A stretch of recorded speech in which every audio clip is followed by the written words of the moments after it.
No Expondo as Escrituras de hoje, eu quero tratar com você de um tema para mim da mais alta importância, para você e para mim, porque eu quero falar sobre como ser revestido com o poder do Espírito Santo.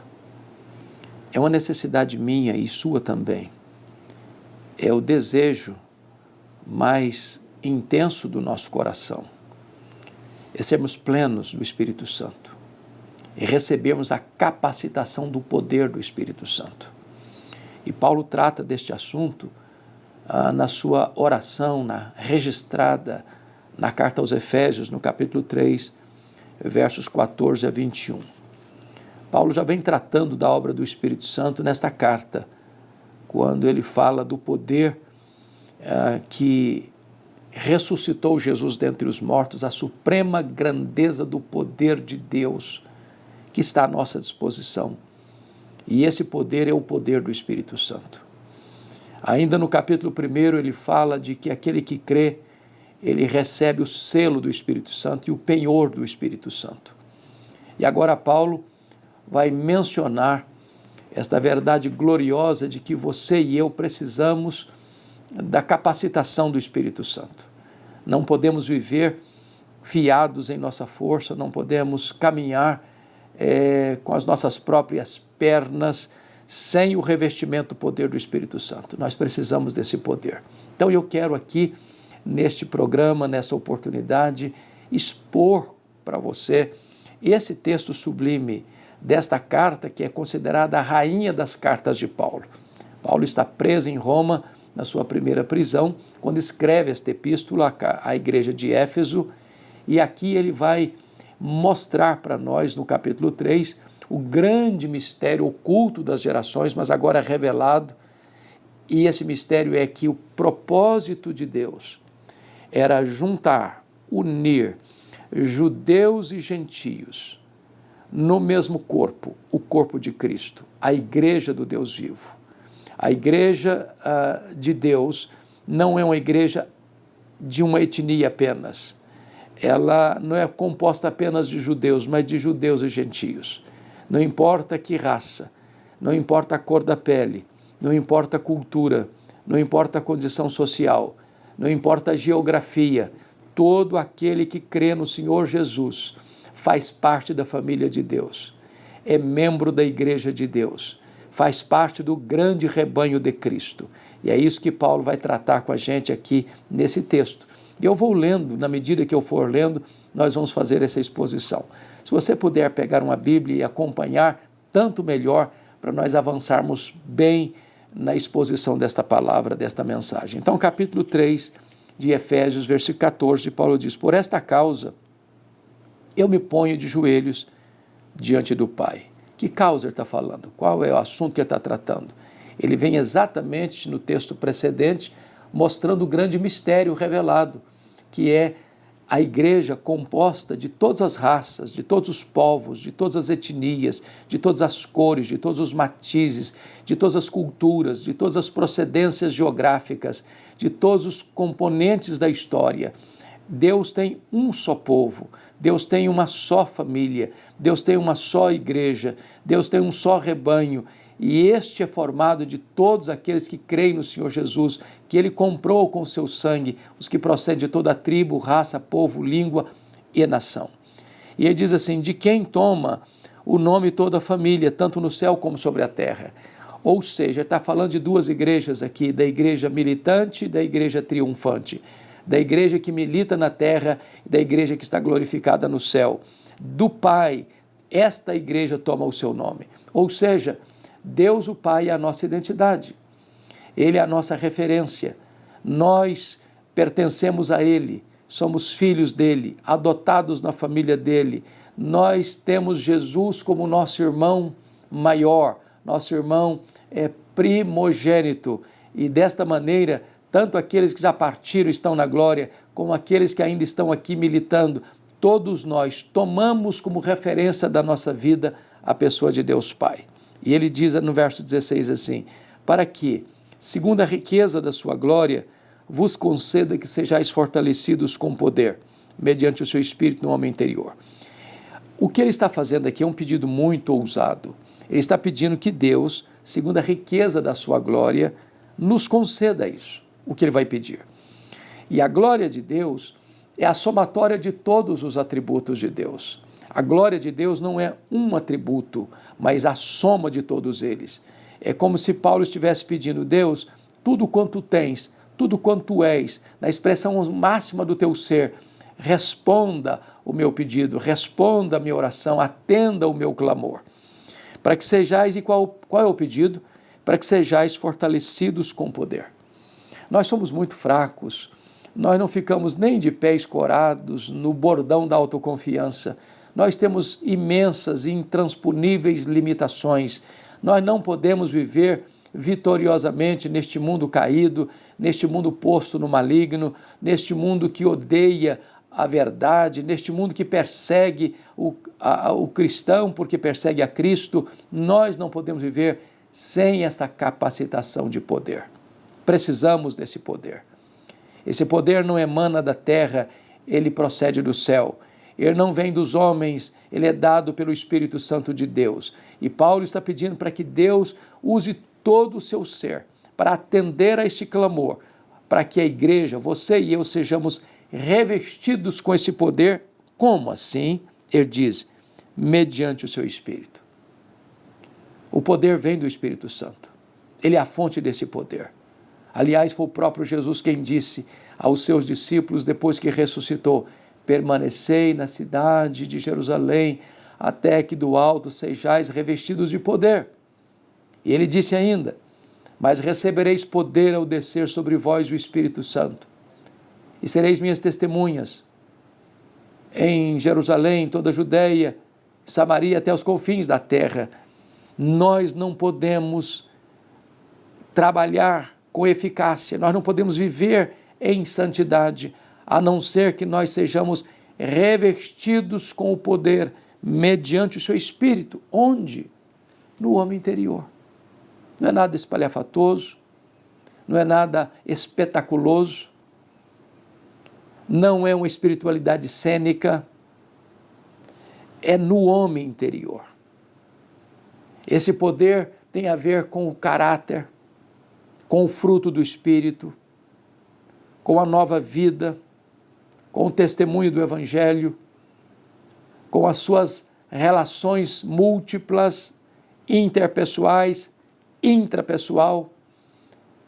Este é o território onde o Espírito Santo concede poder, é no homem interior, é aqui dentro de você. Não é uma questão de performance, não é uma questão de aparência, não é uma questão apenas de propaganda religiosa, é um poder que opera no seu interior. E Paulo explica como isso acontece. Como, Paulo? Que negócio é esse? Como é que eu posso saber que eu tenho poder no meu homem interior?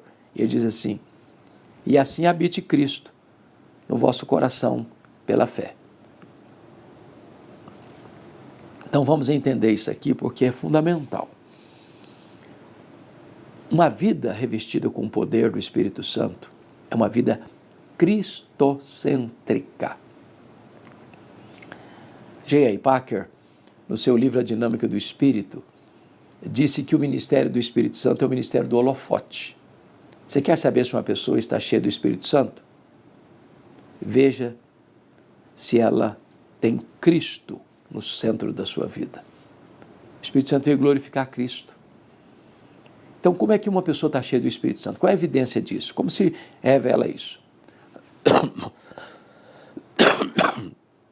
Paulo responde assim: se você está cheio do Espírito Santo, você está cheio da habitação de Cristo no seu coração. E assim habite Cristo no vosso coração. A palavra habitar aqui é muito importante, porque há duas palavras no grego para habitar. A primeira delas é habitar como um turista, como um viajante, como alguém que chegou, mas vai embora em breve. Não é o dono da casa, não tem autorização para mudar nada na casa. Esse é um hóspede, apenas um hóspede. É uma habitação temporária. A palavra que Paulo usa não é essa. A palavra que Paulo usa para habitar aqui é o dono da casa, é o que vive na casa, é o que mora na casa, é o que tem todas as chaves da casa. É aquele que pode fazer como Neemias, joga os móveis de Tobias fora. É aquele que pode fazer mudanças na casa. Quando Cristo habita no nosso coração, significa que Ele é o Senhor da nossa vida. Ele manda, Ele controla, Ele dirige, Ele orienta, Ele aconselha, Ele consola. Não há área da nossa vida em que Ele não tenha a chave. Não há um cômodo da nossa casa onde nós mantemos a chave com a porta fechada, só nós entramos, só nós administramos. Não. Quando você tem o poder do Espírito Santo, significa que Jesus comanda a sua vida. Que Jesus dirige sua vida pessoal, sua vida conjugal, sua vida financeira, sua vida relacional, sua vida sexual. Todas as áreas da sua vida estão debaixo do governo, do controle, da direção do Senhor Jesus Cristo. Como é que Ele habita no seu coração? Diz Paulo, pela fé. Pela fé. Você crê nisso. Você entregou as chaves para Ele. Ele tem um controle. Ele é o Senhor. Ele manda. Você obedece. Você crê nisso. E aí Paulo vai orientar melhor. Mas o que significa, Paulo, essa ideia de Cristo habitar no meu coração como evidência desse poder? Ele diz, estando vós arraigados e alicerçados em amor. Como é que eu sei que Cristo está no meu coração habitando? Porque Ele manda na minha vida. Esse eu amo. Esse eu amo. Porque eu posso ter um discurso muito bonito, uma teologia muito saudável, mas se eu não amo quem está perto de mim, quem está ao alcance da minha mão, o meu próximo, não passa de um discurso religioso. E Paulo usa aqui duas metáforas para falar deste amor. Uma metáfora da construção civil e uma metáfora da botânica. Ele diz arraigados. Ele tira da botânica uma árvore que tem raízes, está firmemente plantada, solidificada. E ele diz alicerçados. Ele está usando aqui a figura da engenharia civil, de um prédio, de uma casa, onde você precisa lançar o fundamento. Estando vós arraigados e alicerçados em amor. Não é um amor raso, epidérmico, superficial, não é apenas um amor de palavras, não é apenas discurso, mas é um amor profundo, que tem raízes, que tem fundamento. Quando você ama, duas coisas estão aí evidentes. Jesus está mandando, Ele tem as chaves da casa, e isso é uma evidência do revestimento de poder do Espírito Santo. E agora Paulo coloca o propósito desse revestimento, no versículo 18, a fim de poderes, olha aí o a fim, com o propósito de, com a finalidade de, a fim de poderes compreender com todos os santos qual é a largura e o comprimento e a altura e a profundidade do amor de Deus. Então veja bem que essa compreensão ela não é adquirida de forma isolada. É preciso que você compreenda isso com todos os santos. Sabe o que significa isso? Não tem ovelha longe do rebanho. Uma ovelha longe do rebanho, ele é vulnerável, susceptível ao ataque dos lobos, dos predadores. Essa ideia que tornou-se, de certa forma, comum em muitas pessoas depois da pandemia, da Covid-19, não, eu vou ficar agora só em casa, eu vou ser crente na minha casa, eu não preciso de igreja, só preciso de Jesus, eu sou crente do meu modo, eu vou zapear e vou ouvir os pregadores que eu quiser, na hora que eu quiser, do jeito que eu quiser, mas não preciso frequentar a igreja, não preciso da igreja, não preciso congregar. Não é o que o texto ensina. Você e eu precisamos fazer parte de um corpo, que somos parte de um corpo. Se eu arrancasse o meu braço, ele seria ainda membro do meu corpo, mas ele não faz parte do corpo e ele não tem vida. Ele só tem vida ligada ao corpo. Paulo diz, eu preciso compreender com todos os santos qual a largura, o comprimento, a altura e a profundidade do amor de Deus. E aí nós poderíamos pensar sobre isso. A largura deste amor é que abrange todas as pessoas, de Adão, o primeiro homem, ao último homem da história. O comprimento é que vai desde o começo até a consumação dos séculos. A altura é que este amor procede do céu. A profundidade é que este amor alcança o pecador mais arruinado pela devassidão do pecado. Não há geografia onde o amor de Deus não alcance. Não há pessoa que fique fora do horizonte desse amor. E é preciso que, com todos os santos, eu compreenda esta dimensão quádrupla do amor de Deus. E Paulo avança no verso 19 e diz assim, e conhecer o amor de Cristo, que excede todo entendimento. Aqui, ele está usando duas palavras que eu quero chamar a sua atenção. No verso 18 ele fala de compreender e no verso 19 ele fala de conhecer. A palavra compreender é uma palavra no campo intelectual. A palavra conhecer é no campo experimental. A palavra conhecer, tanto no hebraico quanto no grego, tem a ideia de um relacionamento íntimo. É por isso que diz lá que Adão conheceu a Eva. Quando o marido relaciona-se conjugalmente com a esposa com o marido, a Bíblia usa essa palavra conhecer.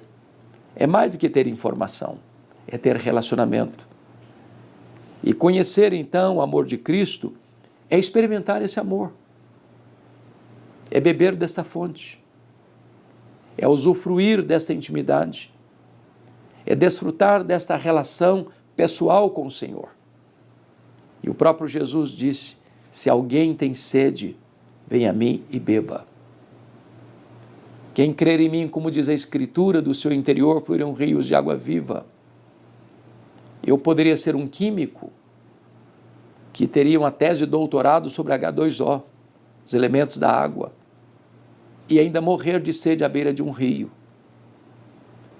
Eu poderia conhecer Jesus como poucos, de ler as obras escritas sobre ele, conhecer os evangelhos, conhecer as epístolas, conhecer Apocalipse, conhecer as profecias messiânicas. Eu poderia ser um perito no tema, um doutor no assunto, mas não experimentá-lo. Se alguém tem sede, vem a mim e beba. É experiência com ele. E quando você conhece o amor de Cristo, esse amor vai para além de qualquer compreensão humana. Ele, sendo Deus, se fez homem. Sendo rico, se fez pobre. Sendo rei dos reis, se fez servo. Sendo santo, santo, santo, se fez pecado. Sendo bendito eternamente, se fez maldição. Sendo Deus, não julgou como usurpação o ser igual a Deus. Antes a si mesmo se esvaziou, assumindo a forma de servo, humilhando-se até a morte, e morte de cruz. Por amor, ele veio até nós. Ele deu a sua vida por nós. Ele se entregou por nós. Não há amor como este. O amor de Cristo, diz Paulo, nos constrange. Paulo diz assim, talvez por um justo alguém se anime a morrer. Dificilmente. Mas Deus prova o seu próprio amor para conosco. Pelo fato de ter Cristo morrido por nós, sendo nós ainda pecadores. Deus não poupou o seu próprio Filho. Ele voluntariamente se entregou.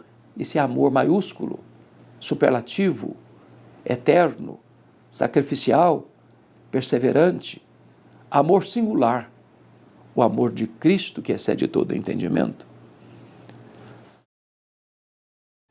Ora veja, Paulo vai chegar agora no ápice desta oração. Eu acho que não tenho condições de ir mais além ou subir mais alto, onde ele diz assim, para que sejais tomados de toda a plenitude de Deus. Veja você que ele não falou para sermos tomados de Deus, nem tomados da plenitude de Deus, mas que sejamos tomados de toda a plenitude de Deus. Penso eu que esta é a oração mais ousada que um homem pôde fazer na vida. Porque a grande pergunta é quem é Deus?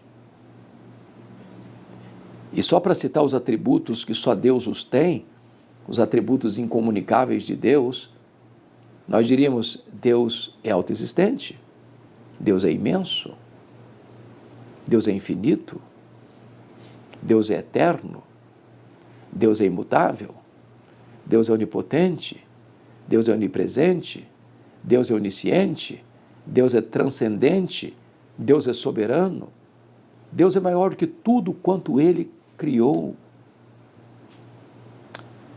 Se perguntarmos, mas então qual é o tamanho do que Deus criou? Nenhum astrônomo, por mais robusto que seja o seu conhecimento, por mais peregrina que seja a sua inteligência, é capaz de afirmar categoricamente qual é o exato tamanho do universo. O que os cientistas dizem e afirmam hoje é que o universo tem mais de 93 bilhões de anos-luz de diâmetro. Se você voasse à velocidade da luz, 300 mil quilômetros por segundo, nessa velocidade, você demoraria mais de 93 bilhões de anos para ir de uma extremidade à outra, pois Deus é maior que tudo isso. Abraham Kuyper, primeiro-ministro da Holanda, disse que não há um centímetro desse universo onde Deus não possa dizer, estou aqui, criei isso aqui, sou dono disso aqui. Pois Deus é maior que o universo. E agora Paulo está orando para que você e eu sejamos tomados de toda a plenitude de Deus. É incompreensível, vai além do entendimento. Paulo chegou às alturas excelsas da ousadia na sua oração. O que eu acho curioso é que nós poderíamos pensar assim, Paulo, será que você não está delirando na prisão ao fazer um pedido tão ousado? Para que nós não cheguemos a esta conclusão, ele diz no versículo 20, o versículo seguinte, assim, ora, há aquele que é poderoso para fazer não mais, não muito mais, mas infinitamente mais do que tudo quanto pedimos ou pensamos, conforme o seu poder que opera em nós. A Ele seja a glória na Igreja em Cristo Jesus, agora e pelos séculos eternos. Veja você que esse versículo, ele é poderoso para fazer infinitamente mais, não está conectado com coisas comezinhas da vida, com as coisas corriqueiras da vida. Porque alguém poderia dizer, bom, mas eu estou passando por uma situação difícil financeiramente, e alguém diz, bom, mas Deus pode fazer infinitamente mais. Ou imagina alguém passando um problema de saúde, alguém diz, bom, mas Deus pode fazer infinitamente mais. Você está passando um problema pessoal, conjugal, familiar, no seu trabalho, alguém diz, bom, mas Deus pode fazer infinitamente mais. E pode mesmo. Mas Paulo declara isso depois de ter feito o pedido mais ousado, audacioso. O pedido de sermos tomados de toda a plenitude de Deus. Parece que não tem mais nada além desse pedido. Em outras palavras, não há limitação em Deus, a limitação está em nós. Usando uma figura lá de 2 Reis, capítulo 4, enquanto tiver vasilhas vazias, o azeite vai jorrar. Enquanto tiver disponibilidade no nosso coração, haverá mais e mais para nós. O que Deus tem para você é esta plenitude do poder, do Espírito Santo, que significa o governo de Cristo na sua vida, que reverbera na prática do amor, que na comunhão dos santos você compreende este amor de Deus que abrange o mundo todo, em todas as épocas, e que agora você conhece este amor de Cristo que excede todo entendimento, com o propósito de você ser tomado de toda a plenitude de Deus. Paulo não poderia ter outra forma de encerrar esta oração tão sólida, tão ousada, tão robusta, senão com a doxologia. E a doxologia é esta: a Ele seja a glória na igreja e em Cristo Jesus. Deus é glorificado na igreja. Deus é glorificado no corpo e em Cristo, na cabeça. Quando a igreja é revestida de poder, quando Cristo é o Senhor, quando você e eu vivemos o cristianismo de verdade, amando, não amor raso, mas profundo, como uma árvore que está plantada e como uma casa que está solidamente edificada. Quando você assim o faz, diz a Escritura, então, você é tomado de toda a plenitude de Deus. Esse Deus que pode fazer mais, mas muito mais, mas infinitamente mais. Esse Deus é digno de ser honrado, de ser adorado, de ser exaltado.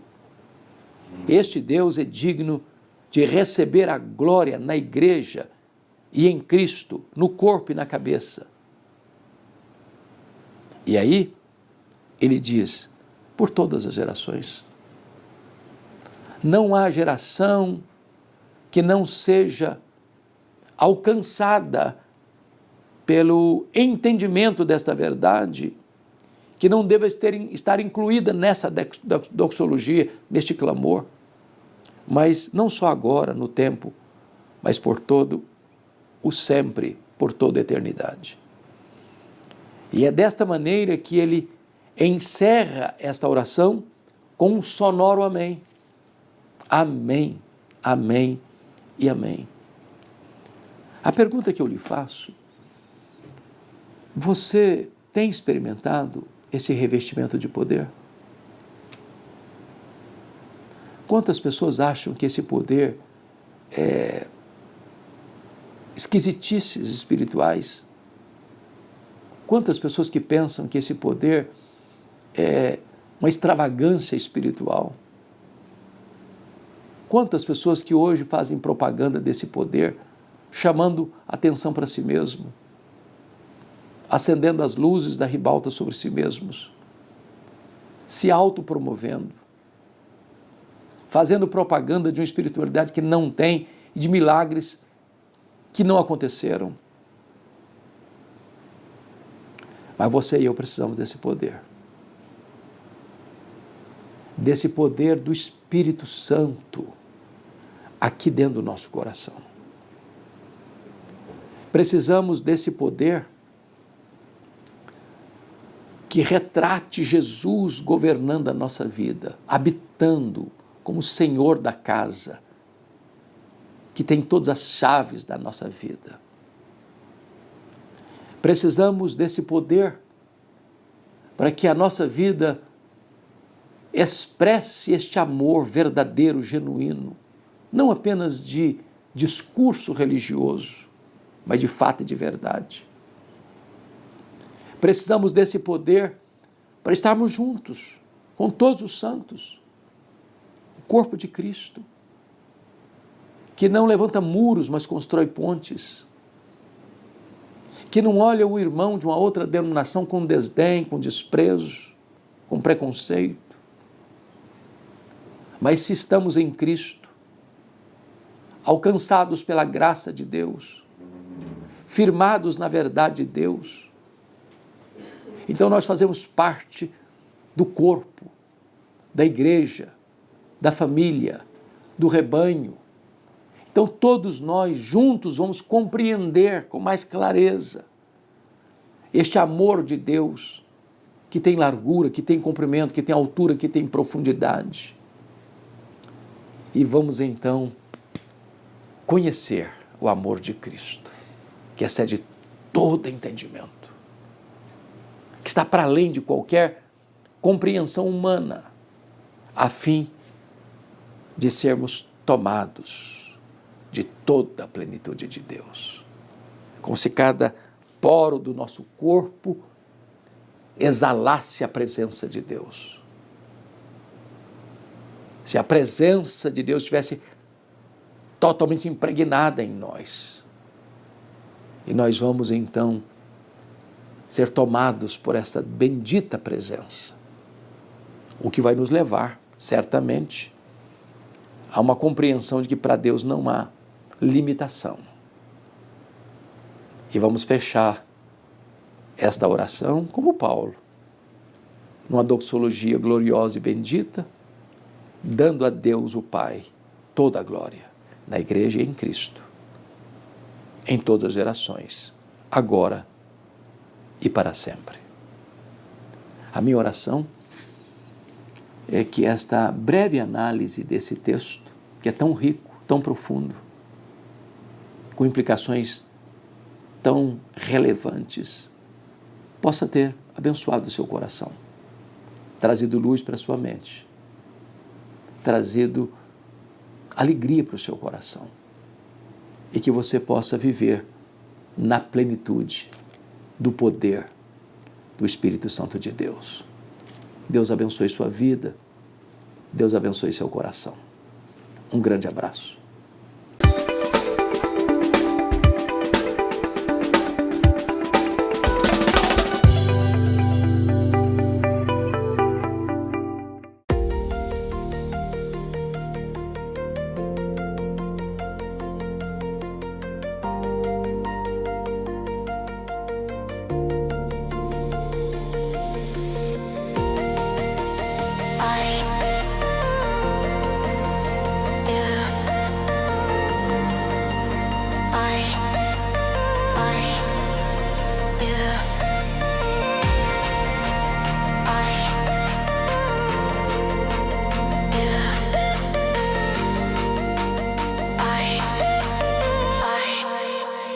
Yeah.